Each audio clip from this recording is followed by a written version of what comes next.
जिसको शूद्र कहा जाता था, आज के जमाने में जो बैकवर्ड है, मुझे कहने में कोई गुरेज नहीं है कि ना भाई, आज बैकवर्ड जो है, जो स्वर्ण बन के बैठा है, वो चंदन लगा लेता है तो समझता है कि मैं स्वर्णों से ऊपर हो गया।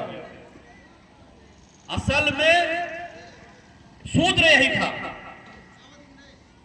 जो एससी समाज था वो महाशूद्र था, उसको तो गांव में घुसने ही दिया नहीं जाता था। ये भी समझने की जरूरत है।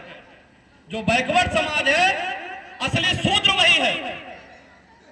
और जो जिसको आज एससी कहा जाता है, दलित कहा जाता है, ये तो महाशूद्र में था, ये गांव में घुसने ही नहीं पाता था। आपको सोचना पड़ेगा, ये जो 85% लोग हैं, इसको सोचना पड़ेगा। खास तौर से मैं पिछड़े समाज के लोगों को कहना चाहता हूं, जिसके साथ आपको बैठ के खाने की जरूरत है, उसको आप किनारे कर देते हो। जिसके साथ कंधे से कंधा मिला के चलने की जरूरत है, उसको आप किनारे कर देते हो।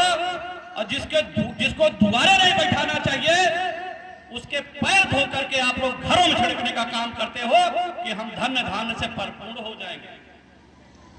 लेकिन मैं एक बात और कहना चाहता हूं, लोग जो ये क्रियाकर्म कराते हैं, पिंडदान कराते हैं, शादी विवाह कराते हैं, ये समझिए, जो समाज आपके पूर्वजों को तालाबों में पानी पीने नहीं देता था, तालाबों में पानी पीने नहीं देता था, क्या उसको खिलाने से हमारे पूर्वजों का पेट भर जाएगा? कभी नहीं भरेगा।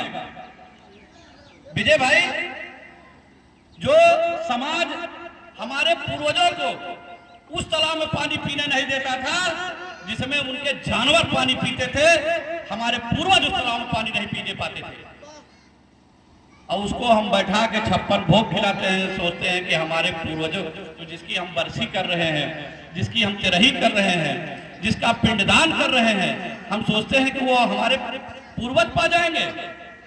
जरा एक मोबाइल भेज के देखिए, कह दीजिए कि हमारे बाबा सैकड़ों साल हो गया गए, जरा एक मोबाइल पहुंचा दीजिए, हमारी बात तो हो जाए, तब मैं समझूंगा कि उनके खाने से हमारे पूर्वजों के पेट में चला जाएगा। यही सब, ये ऐसी तमाम चीजें हैं जो हमको सोचने की जरूरत है। खास तौर से मैं पिछड़े समाज के लोगों से कहना चाहता हूं कि हम आप भाई भाई हैं, आप एकता बनाइए। जब तक हम एक नहीं होंगे, तब तक हमारा शासन सत्ता नहीं होगा, तब तक हमारी सामाजिक और आर्थिक स्थिति नहीं सुधरेगी। साथियों, ये आप लोगों को सोचने की जरूरत है। बाबा साहब ने कहा था, शिक्षित बनो, संगठित बनो, संघर्ष करो। ये बहुत जरूरी है। मैं सबसे यहाँ जितने उपस्थित हैं, सबसे यही कहना चाहता हूँ कि एक टाइम कम खाइएगा, एक टाइम कम खाइएगा, फटा कपड़ा पहन लीजिएगा, लेकिन अपने बच्चों को शिक्षा दीजिएगा जरूर, क्योंकि शिक्षा वह शेरनी का दूध है। बाबा साहब ने कहा था, शिक्षा वह शेरनी का दूध है, जो पिएगा वही दहाड़ेगा।